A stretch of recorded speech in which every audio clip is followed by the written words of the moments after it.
میں نے گجرانوالہ کی سڑکوں پہ بچوں کو نوجوانوں کو جو تماشے کرتے سرے عام دیکھا ہے تو مجھے ڈر لگتا ہے، اور کوئی روکنے والا نہیں، شغل ہو رہا ہے، ہنس رہے ہیں، اور سامنے عورتیں بھی ہیں، سب ہو رہا ہے۔ کتنی تکلیف کی بات۔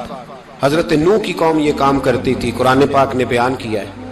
حضرت نوح نے سمجھایا، فرمایا رب کریم نے تمہیں اپنی خواہش پوری کرنے کے لیے جائز طریقہ عطا فرمایا، عورتوں سے نکاح کرو، اور اس نکاح کی برکت سے جو اللہ تمہیں اولاد دے گا اس کو اللہ تبارک و تعالیٰ تمہارے لیے باعث بخشش بھی فرمائے گا۔ لیکن جب قوم نہ مانی تو جو قوم میں لوط کا عمل کرے اس کا علاج قرآن نے بیان فرمایا کہ آسمان سے پتھر برسیں گے، پھر پتھر برسے، اور جن کے بڑے بڑے اچھے دماغ تھے ان کے دماغ چکنا چور کر دیے گئے، تباہ کر دیے گئے، ان کے دماغ زمین پر بچھاڑ دیا گیا۔ اللہ مہلت دیتا ہے، لیکن اس کا مطلب یہ نہیں کہ انسان توبہ ہی نہ کرے۔ حضرت شعیب علیہ السلام کی قوم پر بھی عذاب آیا، اس لیے کہ بددیانتی کرتی تھی، ناپ تول میں کمی کرتی تھی۔ میں نے کہا تھا شب قدر کی رات کہ یہ کوئی تماشا ہے کہ شب رات آئی تو ساری رات روتے رہے، یا اللہ معاف کر دے، یا اللہ معاف کر دے، رو رو کے چیخے مار مار روئے۔ شب قدر آئی تو پھر چیخے ماری، ساری رات روئے۔ تو جس بندے کا پروگرام ہی نہیں سویرے بدلنے کا، دکان پہ بیٹھ کے پھر وہی ناپ تول میں کمی، پھر وہ اللہ تعالیٰ معاف کرے۔ میں ایک مضمون پڑھ رہا تھا تو وہ فوڈ کے اسپیشل لوگ تمہیں لکھا تھا مہربانی کرو ملاوٹ ہی اچھی چیز کی کر لو، مرچ میں کیری تو نہ ملاؤ اینٹوں کی، وہ تو بیمار کرتی ہے، وہ تو خون کی آنتوں کو روک دیتی ہے۔ وہ کہنے لگا، اور وہ کہتا ہے میں تمہیں بتاتا ہوں کون کون سی چیز ملائی جا سکتی ہے، وہ ملا لو۔ خدا را اس قوم پہ رحم کرو، مہربانی۔ ایک دوست ہے ہمارے، میں وزیر آباد میں ان کے گھر بیٹھا تھا تو ایک میڈیکل، میرا کسی شخص پہ اعتراض کرنے کا میں مجموعی بات کرتا ہوں۔ میں ایسے ڈاکٹروں کو جانتا ہوں جو اللہ تعالیٰ فضل کرے سچ مچ کے نیک ہیں، اچھے لوگ۔ تو بچے کا میڈیکل سٹور ہے، تو والد بیمار ہو گیا، تو کہتا ہے ابا جی ڈاکٹر صاحب نے کہا آپ کو ڈرپ لگنی ہے، تو سگے باپ کو ڈرپ لگانے لگا تو باپ کیا کہتا ہے پتر تیری مہربانی مینو کوئی اصلی لائی، وہ نہ لائی جڑی لوکاں نو لانا ہے۔ اب وہ پیار سے سنا رہا ہے بات۔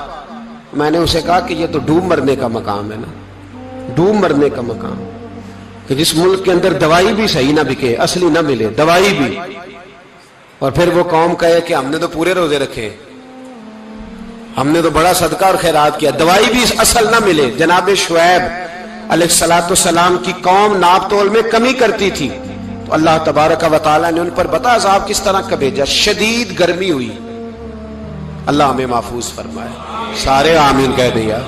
دیکھیں کتنا اچھا موسم کر دیا رب کریم، اللہ ہمیں محفوظ فرمائے، اللہ رحمت فرمائے۔ شدید گرمی کی لہر آئی، باہر اتنی گرمی ہوئی کہ لوگ اپنے گھروں میں گھس گئے۔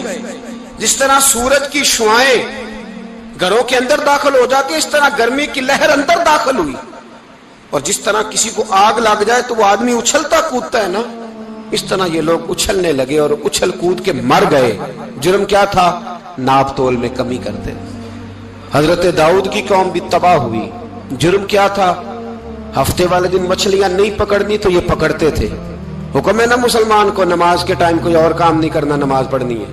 میرا خیال ہے مسلمان تو فٹافٹ آ جاتے ہیں، سارے پہنچ جاتے ہیں نا مسجدوں میں۔ ہلکا ہلکا بول رہے ہیں آپ، کیوں نہیں پہنچتے؟ اگر حضرت سیدنا، اور پتہ انہیں سزا کیا ملی؟ اللہ نے فرمایا اس ٹائم عبادت کر، میرے کام نہیں کرنا، وقت نہیں ہے کام کا۔ انہوں نے مچھلیاں پکڑی، 12,000 لوگ تھے، پتہ مالک نے سزا کیا دی؟ بندر بنا دیا اللہ کریم۔ قرآن مجید کا پہلا سپارہ پڑھے، فَجَعَلْنَاهَا نَكَالًا لِمَا بَيْنَ يَدَيْهَا وَمَا خَلْفَهَا۔ اللہ فرماتے ہیں پچھلوں کے لیے بھی عبرت بنا دیا، بعد والوں کے لیے بھی عبرت، نشان عبرت بنا دیا۔ بندر بن گئے، اور جو ان کے دوست جو بچ گئے تھے ان کے پیر چومتے تھے، روتے تھے۔ 3 دن بندر بن کے زندہ رہے، پھر اللہ نے سب کو اجتماعی موت دے دی۔ اگر مسلمان سے اللہ کہے کہ نماز کے ٹائم کاروبار نہیں، جمعے کے ٹائم کاروبار، تو مسلمان کہتا ہے نہیں مجھے مہلت ملی ہوئی ہے۔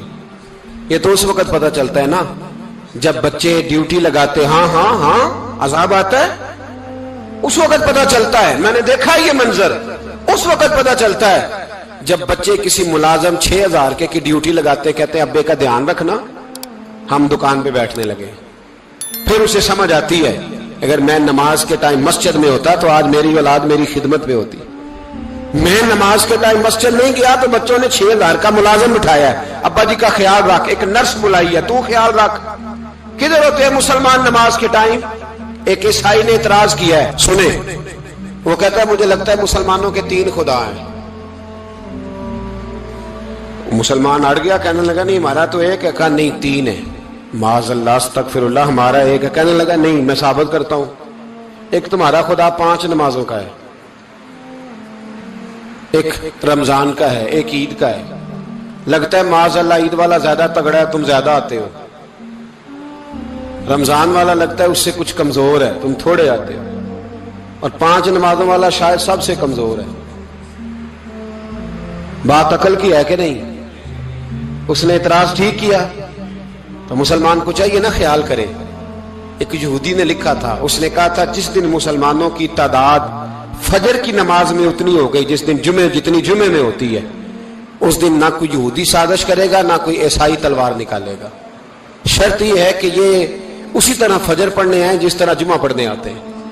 تو پھر کوئی شخص بھی ان کو کسی جگہ شکست دے سکتا تو اپنے ہمارے گناہ ہمیں پریشان کرتے ہیں.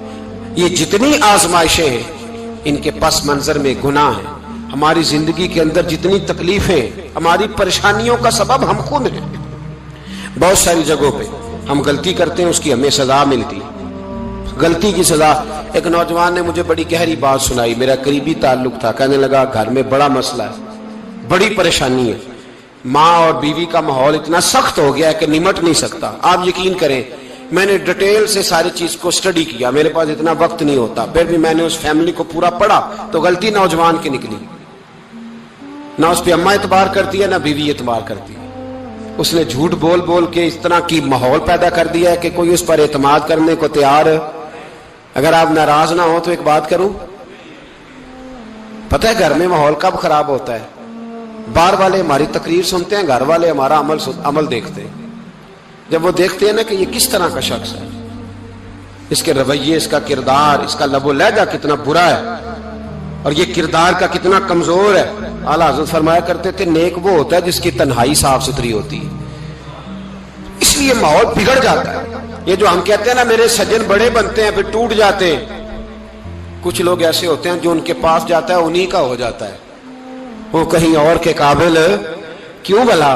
اس لیے کہ ان کے کردار میں ٹھنڈک دیکھتا ہے، ان کے لب و لہجے میں مٹھاس دیکھتا ہے، اس شخص میں اتنی خوبصورتی دیکھتا ہے کہ اسی کا بن جاتا ہے. حضرت ابراہیم بن ادم کے پاس ایک نوجوان آیا، کہنے لگا میں گناہ کرنا چاہتا ہوں. فرمانے لگے بالکل کر، اللہ کا دیا ہوا رزق کھانا چھوڑ دے اور گناہ کر. کہنے لگا یہ نہیں ہو سکتا. فرمانے لگے چل پھر اس طرح کر، رب کی زمین پہ نہ رہ، کسی اور کی زمین پہ چلا جا. کہنے لگا یہ بھی نہیں ہو سکتا. فرمانے لگے چل اللہ کی چھت سے نکل جا. کہنے لگا یہ بھی نہیں ہو سکتا. تو آپ رو پڑے. فرمانے لگے پھر جناب اسرائیل جب آئیں تو ان سے کہنا مجھے 2-3 سال کی مہلت دے دے، پچھلی میری گناہوں میں گزر گئی، میں ذرا 3 سال عبادت کر لوں. تو وہ شخص بھی رونے لگا. کہنے لگا حضور وہ مہلت نہیں دیتے، وہ جب لینے آتے ہیں تو پھر لے کے اللہ تعالیٰ نے جب انسان بنانا چاہا نا تو جناب جبریل کو کہا مٹی لے کے آ زمین سے. حضرت جبریل نے مٹی پہ ہاتھ ڈالا تو باقی کی مٹی رونے لگ گئی، اسے جدا نہ کر. تو جناب جبریل چھوڑ کے چلے گئے. حضرت میکائیل کو بھیجا مٹی لا، مٹی پہ ہاتھ ڈالا تو باقی کی مٹی رونے لگ گئی، چھوڑ کے چلے گئے. جناب اسرائیل کو بھیجا، مٹی پہ ہاتھ ڈالا تو باقی کی رونے لگ گئی، چھوڑ کے نہ جاؤ. تو حضرت اسرائیل فرمانے لگے تیرا رونا دیکھو کہ رب کا حکم دیکھو. وہ لے گئے. جب پیش کی تو رب کریم نے فرمایا اسرائیل جان نکالنے کی ڈیوٹی بھی تیری، تو مٹی کو لے آنا، باقی مٹی روتی بھی رہے تو روتی رہے. جب میرا فیصلہ آ جائے تو پھر اس میں کوئی گنجائش، ہم کھاتے بھی اللہ کا ہیں، نافرمانی بھی اس کی کرتے، زمین پہ بھی اس کی چلتے ہیں، نافرمانی بھی اس کی کرتے، حکم کسی اور کا مانتے، چھت پہ رب کریم کی رہتے. اس طرح نظام نہیں چلتا.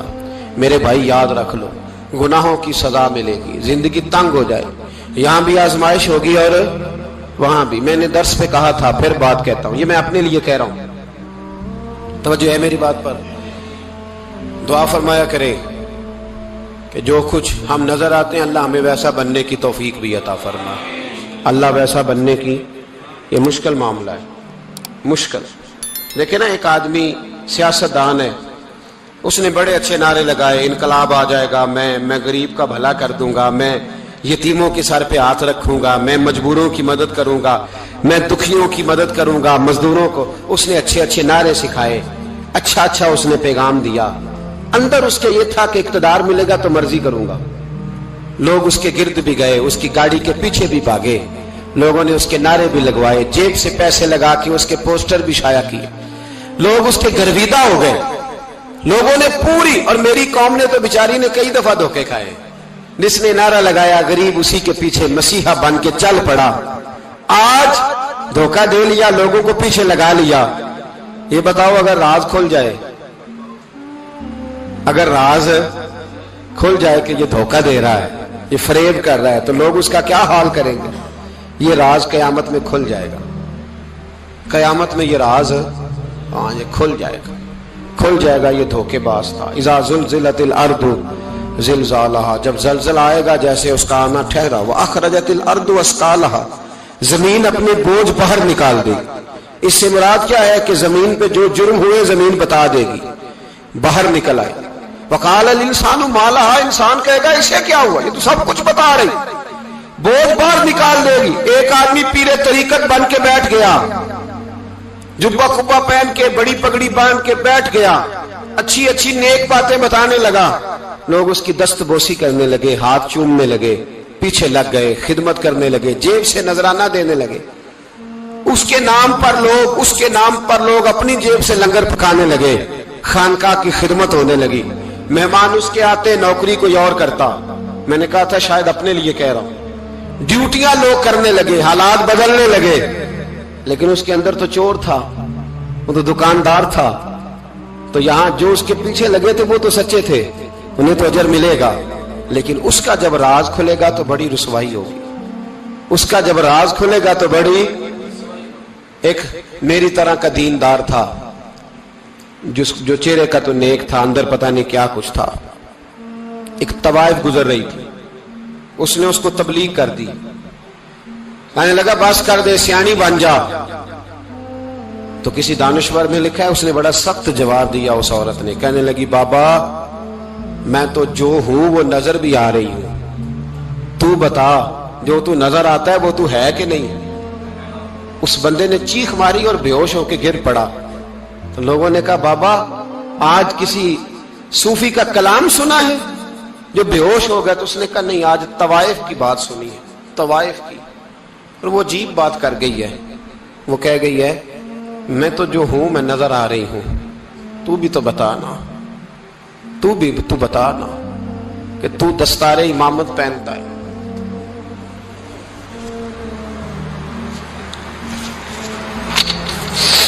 تو بتا, تو جو کہلاتا ہے تو وہ ہے کہ نہیں. یہ وقال الانسان ما لها, یہ راز قیامت میں کھلے گا. ہم جو کچھ بتا رہے ہیں نا اپنی زبانوں سے, ہمیں اپنے گناہوں کا احساس ہونا چاہیے. ایسا نہ ہو کہ جب سزا ملے تو پھر اس طرح کی ملے کہ دوبارہ کسی کو کوئی منہ دکھانے کے قابل نہ رہے. میرے بھائی یاد رکھیں اور سمجھیں, گناہ انسان کی زندگی کو تنگ کرتے ہیں. میرے نبی پاک علیہ السلام نے فرمایا جب تو جھوٹ بولتا ہے تو تیرے فرشتے کرامن کاتبین سائیڈ پہ ہو کے کھڑے ہو جاتے ہیں. جب تو زنا کرتا ہے تو تیرے اندر سے ایمان نکل جاتا ہے. اور نبی پاک علیہ السلام نے فرمایا جب میری قوم میں ناانصافی عام ہو جائے گی تو قتل بھی عام ہو جائے گا. اور سن لو, لکھ لینا یہ حدیث دل کی تختی پر. نبی پاک علیہ السلام نے فرمایا جب میری قوم میں بے حیائی اور بدکاری عام ہو جائے گی تو دو سزائیں اللہ دے گا. ایک تو جوان موتیں آئیں گی, جوان بچے کچھ بھی نہیں دیکھا چلے گئے. اور دوسری سزا اللہ یہ دے گا کہ ایسی بیماریاں آئیں گی جن کا علاج نہیں ملے گا, ایسے امراض پھوٹ پڑیں گے. اگرچہ میں آپ کو ایسی تقریر بھی سنا سکتا تھا جس پہ آپ بہت زیادہ محظوظ ہوتے, پر میں نے اس جمعے میں ایسا موضوع چنا ہے جس کا ہمیں خاص ضرورت ہے. بھائی دیکھے تو صحیح, کہیں ایسا تو نہیں کہ ہم ان عیبوں میں مبتلا ہیں. میرے نبی کریم علیہ السلام نے فرمایا جب تم نیکی کا حکم دینا اور برائی سے منع کرنا چھوڑ دو گے، پھر اللہ تم پر ظالم حکمران مسلط کرے گا. اور اگلے لفظ اس سے بھی زیادہ سخت ہیں. محبوب فرمانے لگے پھر تمہاری نیک لوگ دعائیں بھی کریں گے تو اللہ وقتی طور پر ان کی دعاؤں کو بھی قبول نہیں فرمائے گا.